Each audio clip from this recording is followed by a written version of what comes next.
Assalamu alaikum my dear students, my name is Mohammad Raheel Sabar, your biology tutor for grade 12. So आज के इस lecture में हम इस चैप्टर को कंप्लीट करने जा रहे हैं और इसका लास्ट टॉपिक डिस्कस करने जा रहे हैं which is flow of energy. इस लेक्चर में हम इस बात को डिस्कस करेंगे कि अगर हम इकोसिस्टम की बात करें तो इकोसिस्टम बेसिकली इंडिपेंडेंट होता है, उसको किसी चीज़ पर डिपेंड नहीं करना पड़ता। हाँ, उसे एक चीज़ की ज़रूरत होती है और वो होती है एनर्जी। और एनर्जी का सबसे बड़ा सोर्स जो इकोसिस्टम में होता है वो हमेशा सोलर एनर्जी है। इस लेक्चर में हम डिस्कस करने जा रहे हैं कि किस तरह सोलर एनर्जी को यूज़फुल बनाया जाता है और किस तरह वो एनर्जी एक ट्रॉफिक लेवल से दूसरे ट्रॉफिक लेवल में ट्रांसफ़र की जाती है। एक बात याद रखिएगा, ऑलमोस्ट हर चीज़ को हम रिसाइकिल करने में इन्वॉल्व हो जाते हैं और कामयाब भी हो जाते हैं, और एनवायरनमेंट में बेशुमार चीज़ें ऐसी हैं जो रिसाइकिल हो जाती हैं। लेकिन एनर्जी हमारे पास एक ऐसा जो है वो मेन चीज़ है, एक ऐसी हमारे पास जो है वो प्रोडक्ट है जिसे आप रिसाइकिल नहीं कर सकते, वो बार बार जो है वो हमें रिसीव करना होती है। तो आज के लेक्चर में हम ये देखेंगे कि किस तरह जो सबसे बड़ा सोर्स है जो कि सन है वो किस तरह एनर्जी सप्लाई करता है, उसका कितना कंटेंट डिफरेंट ट्रॉफिक लेवल्स में से क्रॉस होता है, और जब एनर्जी एक ट्रॉफिक लेवल से दूसरे ट्रॉफिक लेवल में ट्रांसफ़र होती है तो उसमें कितना चेंज आता है, कितनी कमी होती है। तो इन तमाम चीज़ों को सीखने के लिए आइए चलते हैं लाइट बोर्ड की तरफ। बिस्मिल्लाहिर्रहमानिर्रहीम। डिस्कस करने जा रहे हैं flow of energy in food chain of an ecosystem. अब जब हम बात करते हैं फ्लो ऑफ एनर्जी की, जो हमारे पास सबसे मेन सोर्स है एनर्जी का, सबसे पहले हमें उसे देखना होगा। तो याद रखिएगा, जो मेन सोर्स होता है, source of energy in an ecosystem is always sun. ये सबसे बड़ा इकोसिस्टम का एनर्जी का सोर्स होता है, और डेफिनेटली जो सन से हमें एनर्जी रिसीव हो रही है it will B solar energy.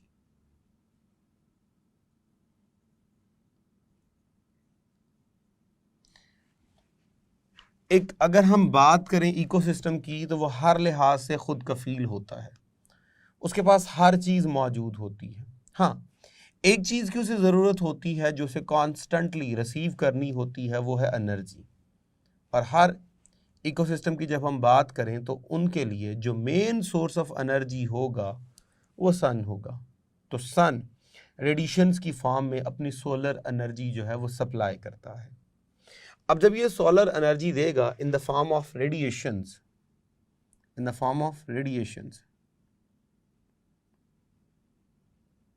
तो उनमें से 99% जो है वो तो यूज़ हो जाएगी इवेपोरेशन के अंदर,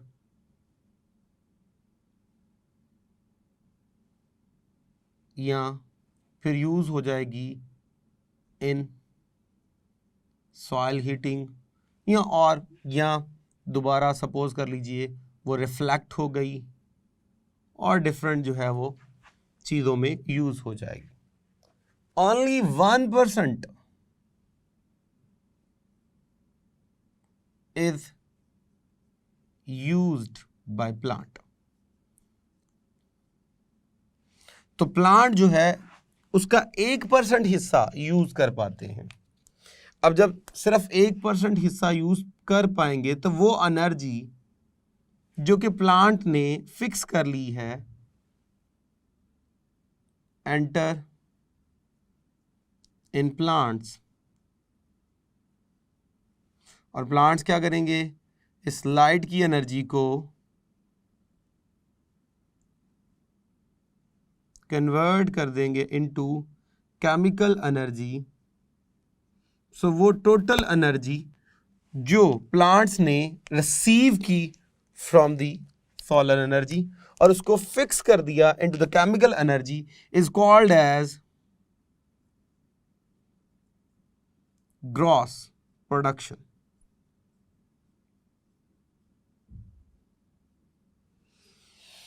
ग्रॉस प्रोडक्शन। अब जब प्लांट्स ने सोलर एनर्जी को जो इनके पास आई उसको यूज किया for the formation of different chemicals, so that energy will become the part of the elements in the body of the plants.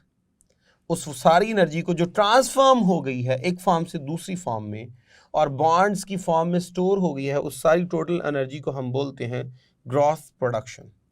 अब उसके बाद इन्हीं प्लांट्स ने परफॉर्म करना है, प्लांट्स परफॉर्म रेस्पिरेशन, जिसमें कंपाउंड्स की ब्रेक डाउन की जाएगी और ब्रेक डाउन करने के बाद उससे एनर्जी पैदा की जाएगी और उस एनर्जी को यूज़ किया जाएगा to perform different kinds of chemical reactions और फिजिकल रिएक्शंस और फिजिकल एक्टिविटीज़। जब बेशुमार एक्टिविटीज़ को परफॉर्म किया जाएगा तो उस वजह से कुछ एनर्जी यहाँ पे क्या होगी, यूज़ होगी। सो एनर्जी कंज्यूम हेयर,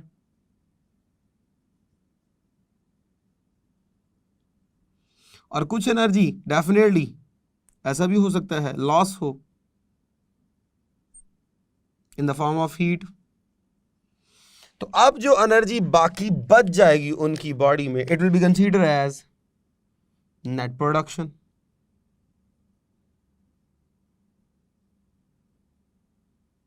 और इसी नेट प्रोडक्शन के लिए हम एक वर्ड यूज करते हैं, वी यूज टू से it's the biomass of a trophic level. ये बायोमास है। हमने इस टॉपिक पे बेसिकली इस बात को डिस्कस करना है कि हाउ एनर्जी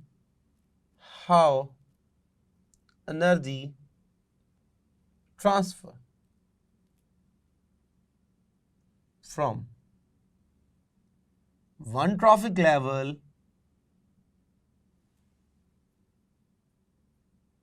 टू अनदर। किस तरह एनर्जी जो है वो एक ट्रॉफिक लेवल से दूसरे ट्रॉफिक लेवल में ट्रांसफ़र होती है और उसमें से क्या जो है वो चेंजिंग आती है, कितनी एनर्जी यूज़ होती है, कितनी एनर्जी वेस्ट होती है। तो हमने कहा जो मेन हमारे पास सोर्स है वो है हमारे पास सन। ये लीजिए, ये हमारे पास सन है which is providing solar energy.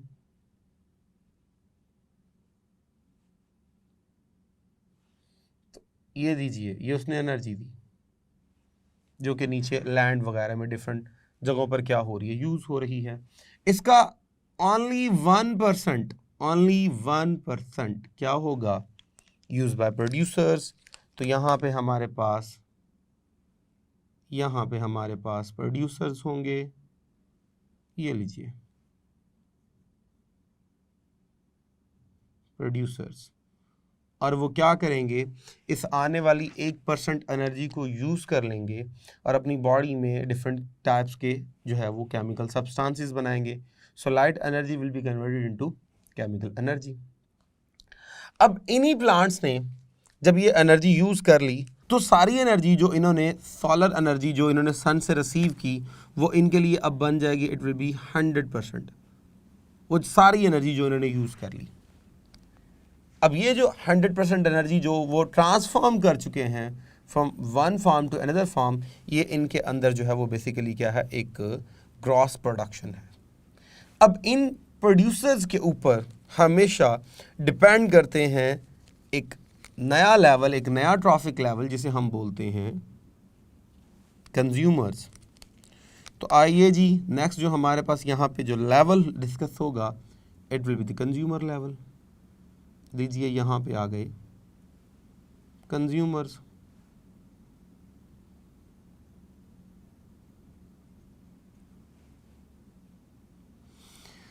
अब एक बात आपने याद रखनी है, अभी मैंने कहा कि जब ये जो ग्रॉस प्रोडक्शन हमारे पास आएगी तो इन प्लांट्स ने भी डिफरेंट मैकेनिज्म परफॉर्म करने हैं। इन्होंने रेस्पिरेशन परफॉर्म करनी है जिससे बॉन्ड्स को तोड़ा जाएगा, एनर्जी रिलीज़ की जाएगी, उस एनर्जी को यूज़ किया जाएगा to perform different kind of activities. They may use that energy for the pollination, they may use that energy for growth, for reproduction and many more. ऐसा भी हो सकता है कि यहाँ से अच्छी खासी हीट क्या हो जाए, लॉस। तो हीट लॉस भी होगी, अच्छी खासी एनर्जी यूज़ भी होगी। अब कितनी एनर्जी यूज़ हो जाएगी, एक अंदाजे के मुताबिक 80 to 90% और मोस्टली क्या होता है 90% तक एनर्जी जो है वो क्या हो जाती है, यूज़ हो जाती है, लॉस हो जाती है। यानी यही जब आगे ट्रांसफ़र होगी तो ये सिर्फ और सिर्फ रह जाएगी ओनली 10%। तो देखिए 90% तक क्या आ गई, डेफिशिएंसी आ गई, कमी आ गई। अब यही कंज्यूमर जो हैं जब they will become the food of the next level, जिसे हम बोलते हैं डिकम्पोजर्स।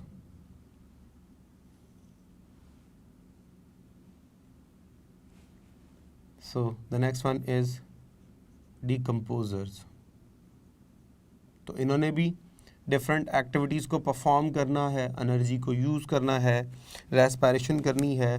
तो जो एनर्जी नेक्स्ट ट्रांसफ़र होगी इनको, इट विल बी ओनली 1%, क्योंकि हमने कहा 90% तक एनर्जी जो है वो यूज़ हो जाती है, सिर्फ जो है वो 10% आगे क्या होती है, ट्रांसफ़र।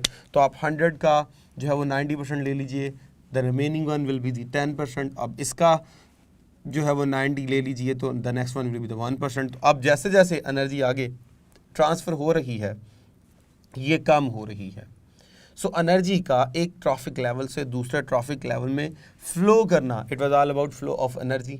लेकिन अगर आप इस एग्जांपल को गौर से देखें तो हमें ये नज़र आ रहा है कि जैसे जैसे एनर्जी एक ट्रॉफिक लेवल से दूसरे ट्रॉफिक लेवल में जा रही है तो लगातार इसकी मिकदार कम हो रही है, it is going on decreasing, कम हो रही है। तो जब बिल्कुल कम हो जाएगी तो ऐसा नहीं हो सकता कि मैं कहूँ ये डिकम्पोज़र जो है वो कंज्यूमर को या प्लांट्स को डिकम्पोज करेंगे, एनर्जी को रीस्टोर करके एनवायरनमेंट में छोड़ देंगे और वो एनर्जी दोबारा रीसाइकिल हो जाएगी। एनर्जी कभी भी रीसाइकिल नहीं होती। दोबारा एनवायरनमेंट को जो है वो सन पे, एनर्जी के सोर्स पे डिपेंड करना पड़ता है और बार बार ये सोलर एनर्जी एनवायरनमेंट में आती रहती है।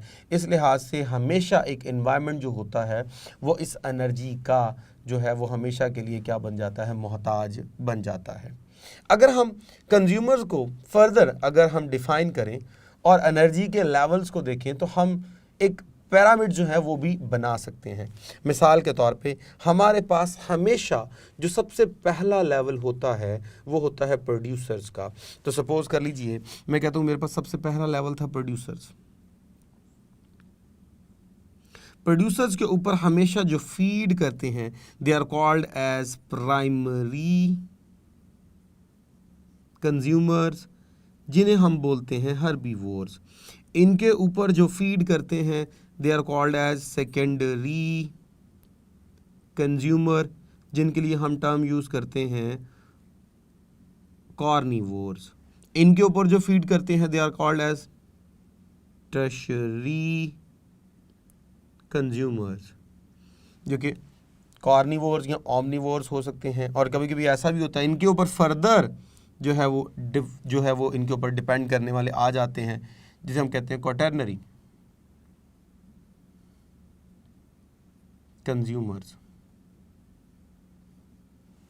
तो ये हमारे पास जो होगा it will be the T1 trophic level 1, it will B T2, this one T3, T4, T5। तो आप देख लीजिए इस फूड चेन में हमारे पास जो है वो 5 ट्रॉफिक लेवल्स हैं। अब सपोज कीजिए अगर हम with respect to energy divisions देखते हैं तो हमारे पास क्या होगा, सबसे ज़्यादा एनर्जी हमेशा प्लांट्स के पास होती है, प्रोड्यूसर्स के पास होती है, क्योंकि इन्होंने ही तो डायरेक्ट एनर्जी को यूज़ करना है। तो हमारे पास जो है सपोज कर लीजिए मैं कहता हूँ इनके पास 10,000 किलो कैलोरी जो है वो एनर्जी मौजूद है, किलो कैलोरी पर m² पर ईयर इनके पास एनर्जी मौजूद है। अब जैसे ही नेक्स्ट ट्रॉफिक लेवल में एनर्जी ट्रांसफ़र होगी तो 90% इसका कम हो जाएगा, then it will become only 1000 with this unit. अब जब ये अगले लेवल में जाएगी it will become only 100 with the same unit. Next level में जाएगी इट विल बिकम ओनली 10 और जैसे ही नेक्स्ट लेवल में जाएगी इट विल बिकम 0.1। तो हर लेवल में देखिए 90% की क्या आ रही है, कमी आ रही है। अब आप खुद देख लीजिए कि इतनी लंबी आपके पास एक फूड चेन है तो जैसे जैसे आप नेक्स्ट लेवल की तरफ जा रहे हैं एनर्जी हमारे पास कम होती जा रही है। सबसे नीचे वाले के पास एनर्जी बहुत ज़्यादा थी, तो आप उसका एक ब्रॉड सा बना लीजिए, एक ये आप बना लीजिए उसकी स्ट्रिप। इससे ऊपर वाले की कम थी तो आप इससे थोड़ी कम स्ट्रिप बना लीजिए, उससे ऊपर वाले की और एनर्जी कम है तो और कम बना लीजिए, और एनर्जी कम है और कम, और एनर्जी कम है। तो आप देख लीजिए आपके पास एक पिरामिड जो है वो डेवलप हो रहा है। इसे बोलते हैं इकोलॉजिकल पिरामिड्स, और ये होगा एनर्जी की वजह से, then it will be considered as ecological pyramid, ecological pyramids of energy, जिसमें हमने डिस्कस किया कि पहले वाले में एनर्जी जो थी वो 10,000 थी, फिर ओनली 1000, फिर ओनली 100, फिर 10, फिर 0.1। तो एनर्जी जो है गोइंग ऑन डिक्रीजिंग, कम होती जा रही है। तो जितनी छोटी हमारे पास फूड चेन होगी, सपोज कीजिए मेरे पास सिर्फ 3 लेवल्स तक फूड चेन है, तो देखिए एनर्जी अभी भी कुछ ना कुछ है। और जैसे ही आप 4 और 5th लेवल तक चले गए तो एनर्जी बिल्कुल कम रह गई, यानी जो आखिरी ट्रॉफिक लेवल होगा उसके पास एनर्जी बहुत ही ज़्यादा कम होगी।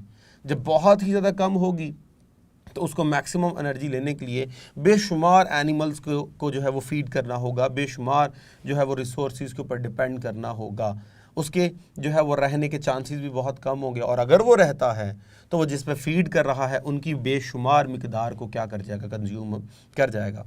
और जितनी छोटी फूड चेन होगी उतनी उसके अंदर जो है वो एनर्जी ज़्यादा होगी, एनर्जी आसानी से फ़्लो होगी, और उतना वहाँ पे जो ऑर्गेनिज्म की स्टेबिलिटी है वो ज़्यादा अच्छी होगी और एफिशिएंट होगी।